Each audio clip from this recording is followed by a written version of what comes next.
Good morning, everyone. Happy Wednesday. Great to be with you again. Is anybody actually there? I see a bunch of black screens, and I would love to see your beautiful, talented, professional faces. Thank you, Steffi. Great to see you this morning. Good morning, everybody. It's not just a matter of being able to see you, but, I want to remind everybody we're here to study the art of leadership. And one of my basic premises about leadership is a relationship game. Beginning, middle, and end, leadership is always about how we relate with others. And in order to relate with others, we need to connect with others. And so a piece of that is like showing our face and talking with people. It's showing up face to face instead of Zoom sometimes when we have a chance. Or another one that I think is really important that people don't pay enough attention to, I think, is names. If you're going to have a relationship with somebody, you ought to try to get the name right. A lot of us live in parts of the country where people come from different places, or their names are from different parts of the world. And I think it's important to get a name right. So all these things are kind of underneath the banner of how do I lead effectively? So appreciate everybody that's here this morning. So happy to see you all. Happy to continue and kind of wrap up this work that we're doing. And especially thank you, Amanda, and anybody on the West Coast who's getting up early to do this stuff.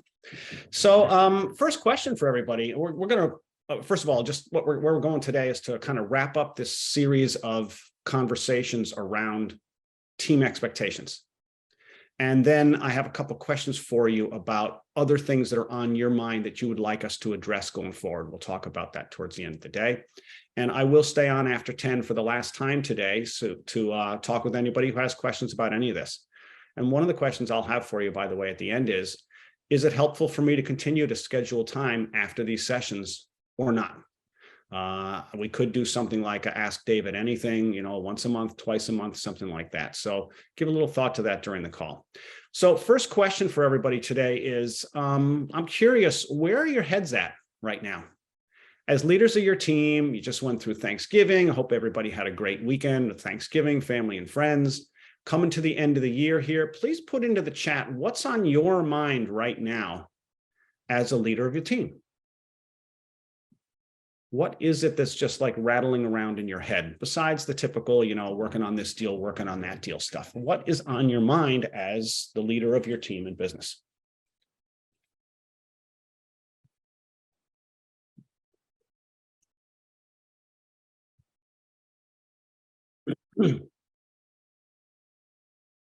And guess what? If you have nothing on your mind, then you're not leading, right? You're just a transaction manager, right? We've been talking since the beginning about, some of the differences between being a leader and being a manager. And if all you're ever thinking about and doing is managing the current deal that's on the table, then you're not leading the team. You're simply you're a transaction manager. Nothing wrong with that. I'm not looking down on that at all. But we want to make sure that as leaders of the team, we're doing the things that help the team succeed, aside from simply managing each particular deal and helping that succeed. So see a lot of good stuff here: annual evaluations, changing commission structures, keeping people motivated. This is all really important stuff. Reevaluating what changes to make for next year.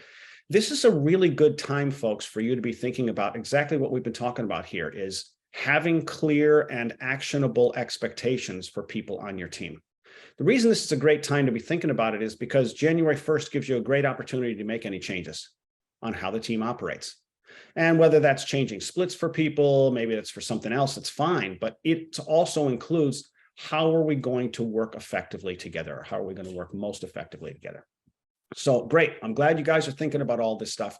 It's really important, how to make sure and implement changes and growing in 2023. Ryan, that's a great point. Something that we should always be thinking about. But one of the things I hear from so many of you is, I'm on so many calls. I was talking with a couple of you yesterday saying the same thing. I'm on so many calls and I get so much information from them and I never have a chance to implement anything.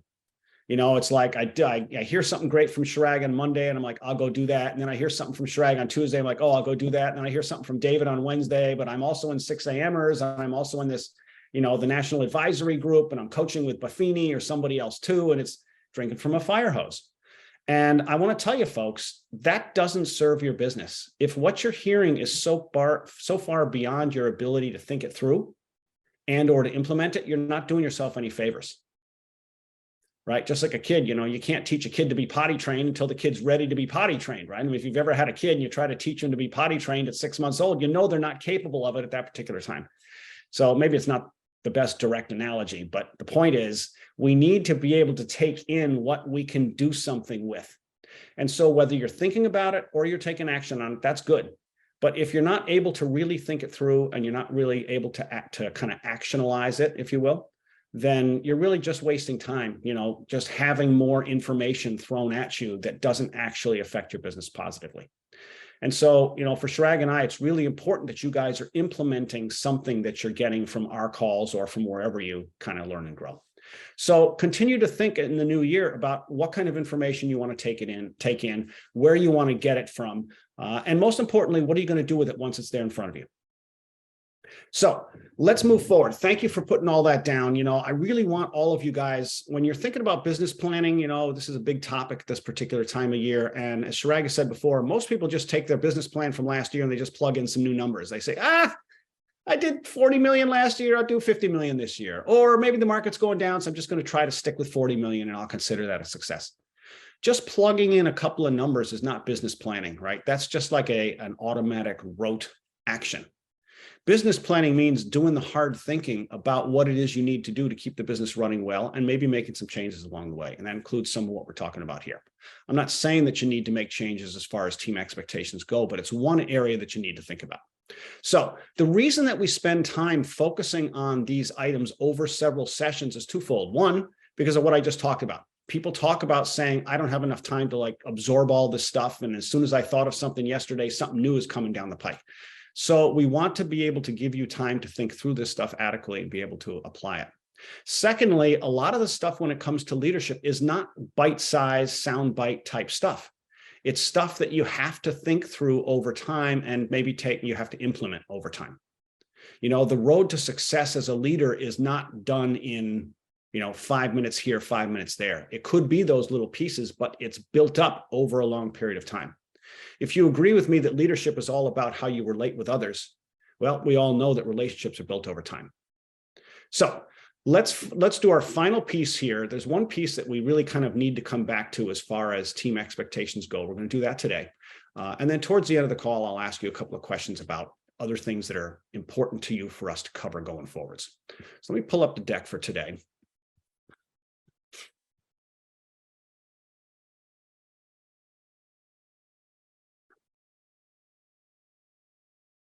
Okay.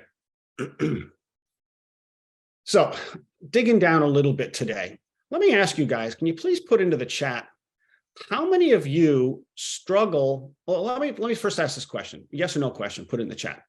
How many of you have taken action since we started these discussions to align or clarify or otherwise deal with team expectations on the team? Just put a yes or no in there.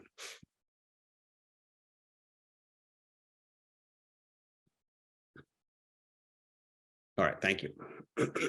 So what we see is a lot of folks, take this stuff, but they struggle to do something with it.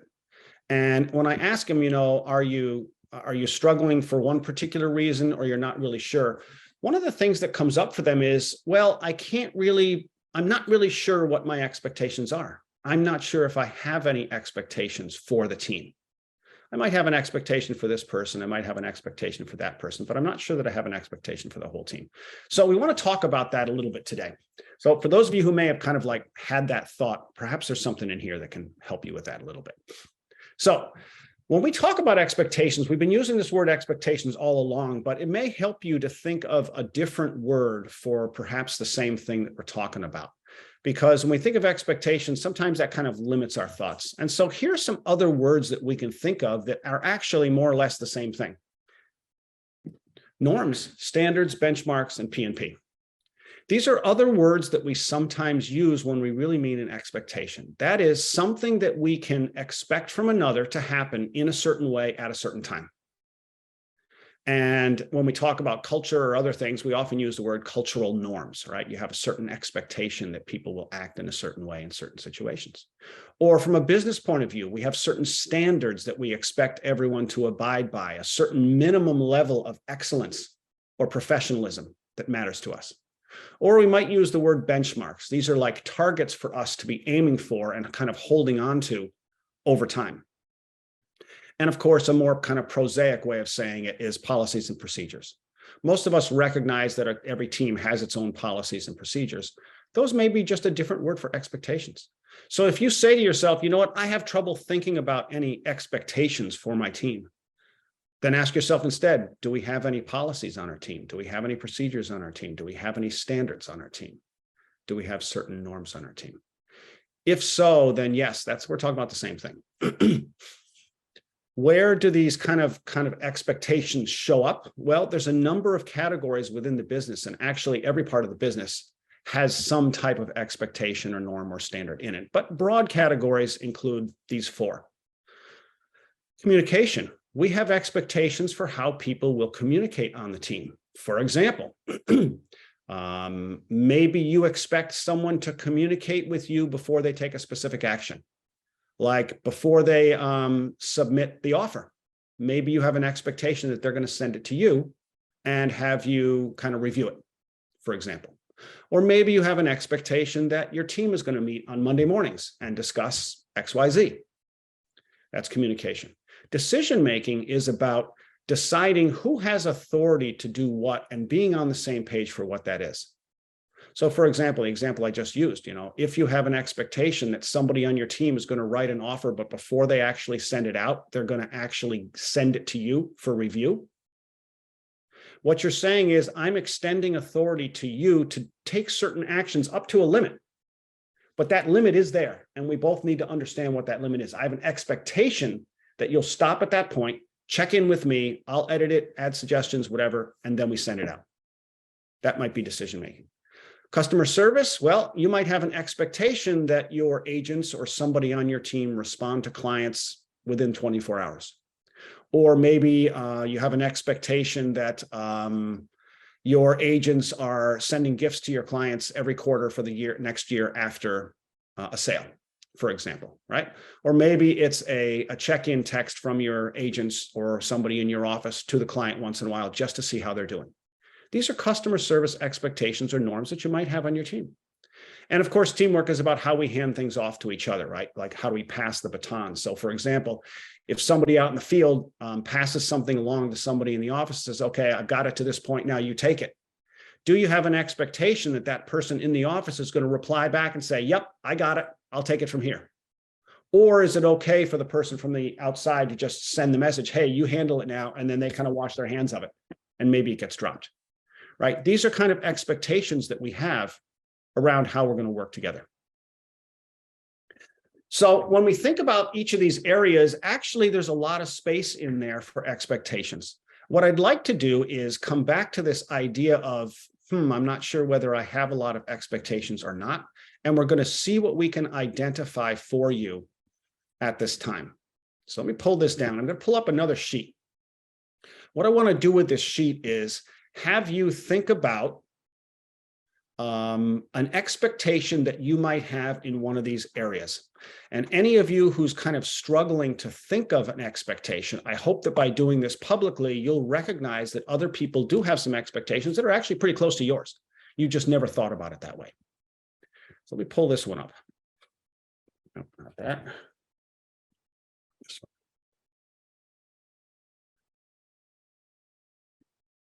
one. All right. So team expectations from leaders. Think of these particular categories and ask yourself, do I have any expectations for how my people will do lead gen? Do I expect them to spend X hours a week? Do I expect them to focus on one thing or another? Maybe our strategy is, likely to sales, for example. Or do I expect people to make X calls over a certain period of time? I'd like you guys to put into the chat an expectation that you have for your team around the action of lead gen. If there's something that you expect as a policy or a norm or an expectation or a standard for people on your team around lead gen, just put that briefly into the chat in a few words. 3 hours a week, or 10 calls a month, or focus on likely to sells, or whatever it is. Corey has one there, 5 calls a day, 3 days a week. Got it. Very simple expectation. Who else has one around lead gen?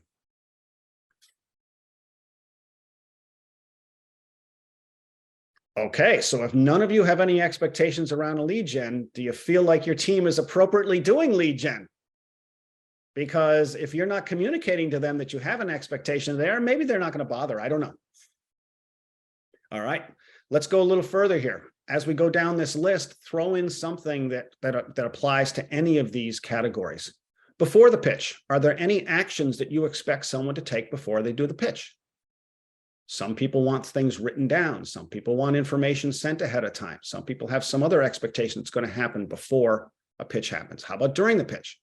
Is there some way that you use, for example, an iPad, for example, to use some of this stuff? Or maybe you use a collection when you're talking to somebody about something like that to demonstrate the technology.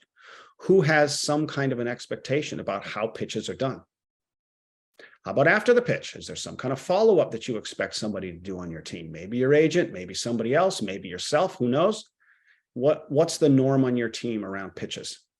How about CRM? Do you have any expectations about how people should be interacting with the CRM or business tracker? Should they be logging every single conversation to create actions, that kind of thing? How about using collections? Is there an expectation there? Insights, another great tool, not so many people use, but some of you may have an expectation there.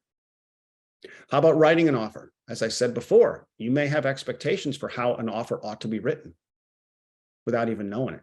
And when you see what somebody else writes, you're like, no, that's not good. That's not good. We need to change this. We need to add that, right? What you're saying is you have expectations. How about negotiating? How about handling splits? Do you have an expectation around splits?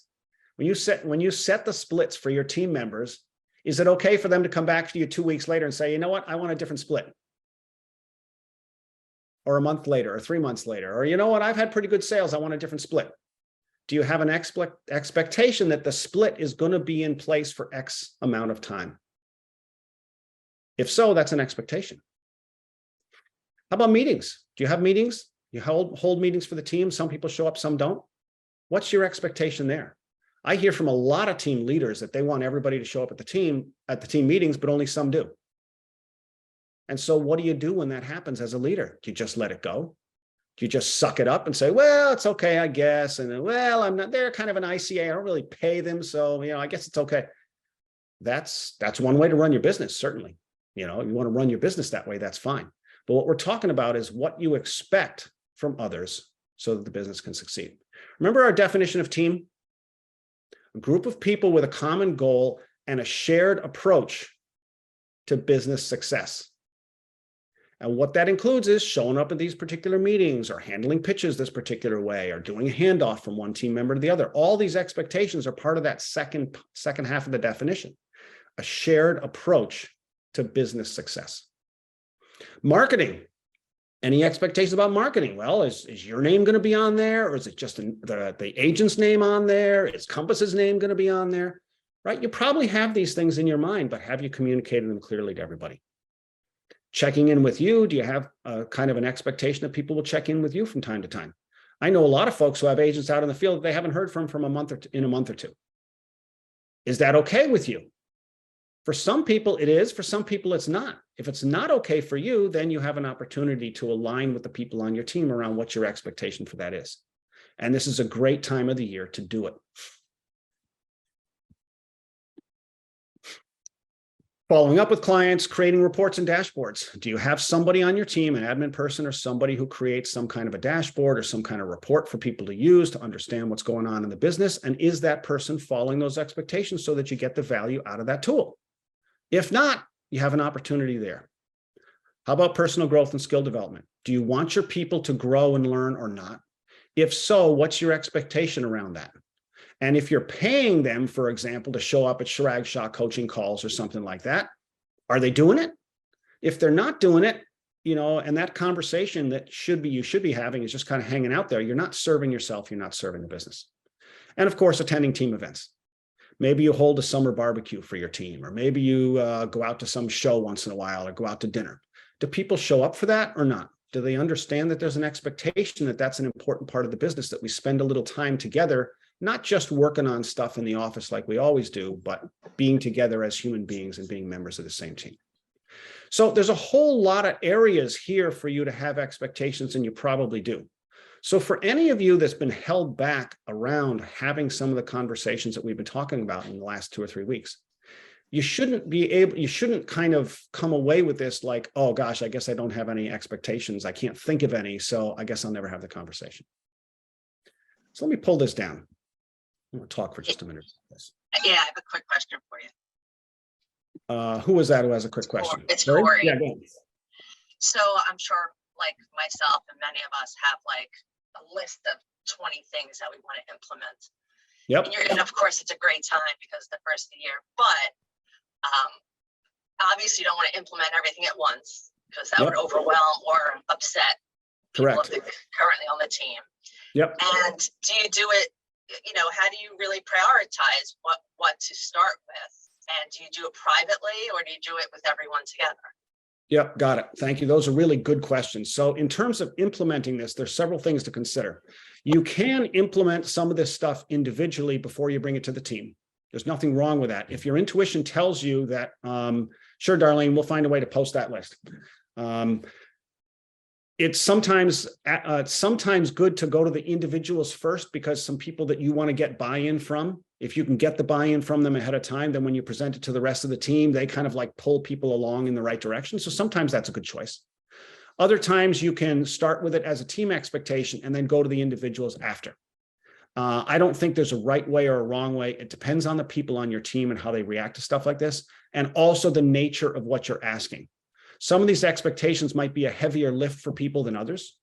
And so you have to think about which order might be best. I think it's best to include both of those things in the dialogue. You should have a team-wide dialogue and discussion about what these things are, but you should also be checking in with each individual at appropriate times to just make sure they're good with it. And if they're not, maybe you need to have a little more dialogue with them. Now, in terms of prioritization, there's a couple considerations there. And again, there's no black and white. I would suggest that you consider what's most important to the success of the team, as well as what people are most amenable to adhering to. And I would start with those. If you have something on your list of 20 things that you want to implement, one of which is important, and it's also something that is not too heavy a lift for your people because you're doing something close to it up to now, or the importance of it is so obvious after the pandemic or something like that, that nobody would say no to it. Those are good ones to prioritize higher. There's nothing wrong with putting these into something like certain categories, like these are the ones I want to implement first, let's say first quarter. And here's some other ones that I'll put in second quarter because it's kind of like building on the first ones. Or maybe they're a little bit of a tougher lift and I don't want to start with those. So I want to get people going on these first and they get some kind of comfort of raising their game a little bit before I hit them with this other one. So you could say to the team, hey folks, listen, it's a new year, the market's changed. We got to make some changes in how we're going to be successful this year. So over the course of the year, I'm going to be rolling out some new kind of procedures for us to be following as we go. And some of those we'll talk about in our first meeting January 1st. And some others I'm going to put into play when we get to the second or third quarter. Right? So you need to think in your mind ahead of time, how do I want to roll this out to everybody? And they're not going to care whether you roll it out this way or that way. You just need to be clear in your mind and then follow that. So it could be that if you have 20 things on your list, you take 4 or 5 that you think are definitely implementable and useful in January. So you say, folks, I've got 4 or 5 things that I'm going to share with you starting in January. We're going to work on those. And then there's a few more that I want to kind of layer on top of those, starting in the second quarter, sometime around April. Somebody, can you mute yourself, please? Thank you. So there may be a second list of things that you say to everybody, hey, listen, but you give them the heads up ahead of time, right? You say, there's going to be a few things we're going to start working on during the first quarter, and then there's some others that we're going to add in the second quarter. That way they know it's coming. Does that answer your question, Corey? Great, thank you. So I'm curious, how many of you think about what we just talked about on this list here and came up with a couple expectations that you have that you didn't think of before as expectations? If that's you, just put a yes in the chat box.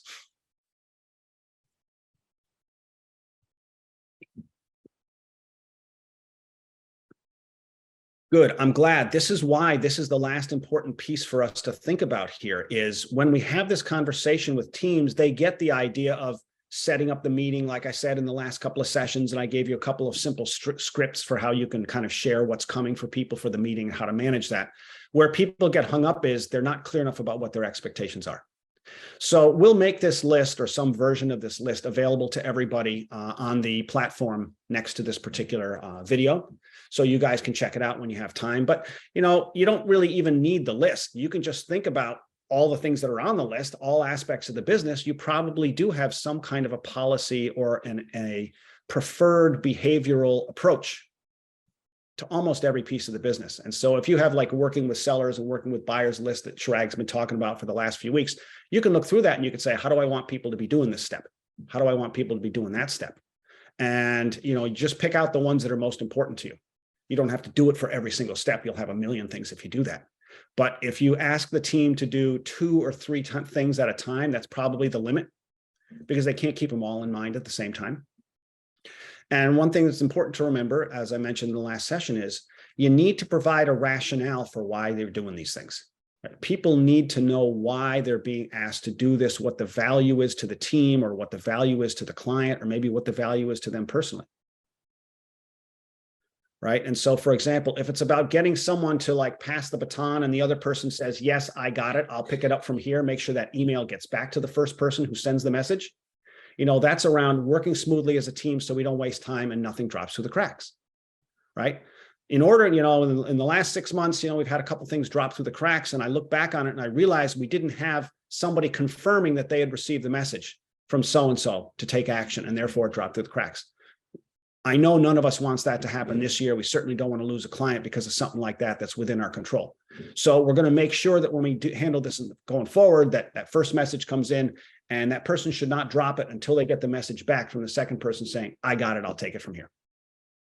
Right? Some kind of a simple rationale like that can make a big difference.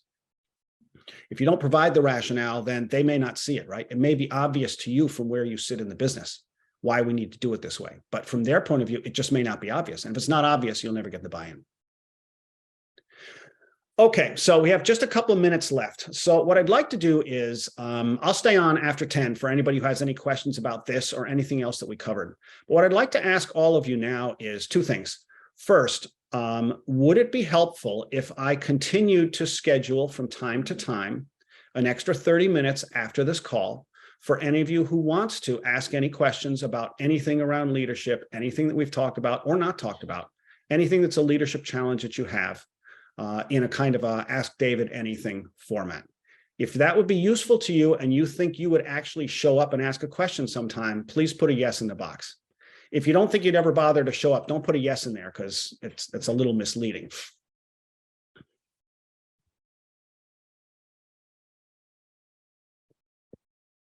All right, got it. Thank you for all those yeses. Let me ask a second question here. How frequently would be ideal for you? Once a month, twice a month, or every week? Extra 30 minutes after this call. And please be honest with me. I don't want to schedule the time if nobody needs it, but I'm happy to be there for you in a way that works for you. I see a couple once a month. I see a couple 2 times a month. Okay. Got it. Every other week, once a month. All right. Thank you all for that input. So I will make sure that we find a way to do this. We may start off with once a month and then go to 2 times a month. We'll kind of see how things develop. We have a lot of new things we're doing at CSC next year. We're rolling out all of these extra mastermind groups that Chirag and I are going to be doing. So our schedule is going to change around a little bit, but I will commit to scheduling time for all of you to answer any questions like this. I've said to you before, leadership is something like culture that needs to be discussed. It needs to be dialogued. It can't all be in your head. And so it's important for us to have a forum to do that. So I'm happy to do it on these calls, but I certainly want to encourage all of you to reach out to each other and ask questions or something like that, something that you struggle with. There are other people here that are probably struggling in the same way. Okay, final question. There's a couple of things that I want to do going forward. And next week, we're going to kind of start a new series on how to get your agents to do what you want. And the answer is not easy and obvious, but there's some things we need to discuss there. And it's something that I hear from team members all the time. How do I get my people to do what I want them to do? And of course, it's like a parallel to how do we get our clients to do what we want to do, which is, choose us, for example. So we're going to talk a little bit about that for a couple of sessions. And then, of course, we'll be closed at the end of the year. But I'm thinking about sessions for January, February, and March. We have some other topics. We mentioned last time the personal development plan, and some of you said, yeah, that might be interesting to talk about how we develop the people on our team. So definitely we'll build something in there. I'm curious to ask you right now, what's another topic on your mind that you would like us to discuss going forwards that would be useful for you in running your team? Please put that in the chat.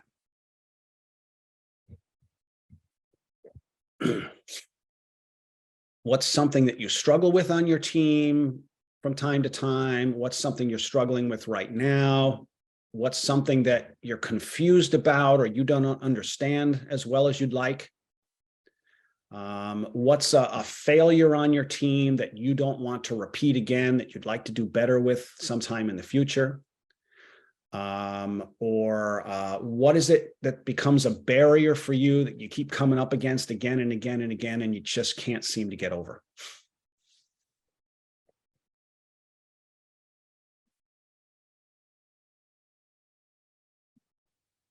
Well, if I hear nothing from you, then I must assume that everything is perfect on the teams and there's no longer any need for us to have calls on leadership.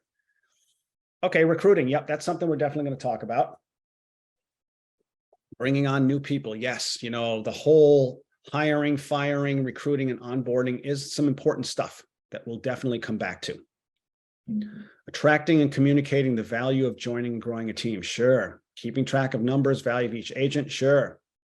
Made a mistake in hiring a new agent. So, you know, this is one of the biggest challenges that we see over and over and over again, is getting the right people on the team. And that's always the first rule of effective teaming. I've said it before. The first rule of effective teaming is get the right people on the team. Because if you have the right people on the team, you're going to be able to achieve your goals as effectively as possible, given the resources that you have. If you don't have the right people on your team, it doesn't matter what your goals are, you're going to struggle to achieve them.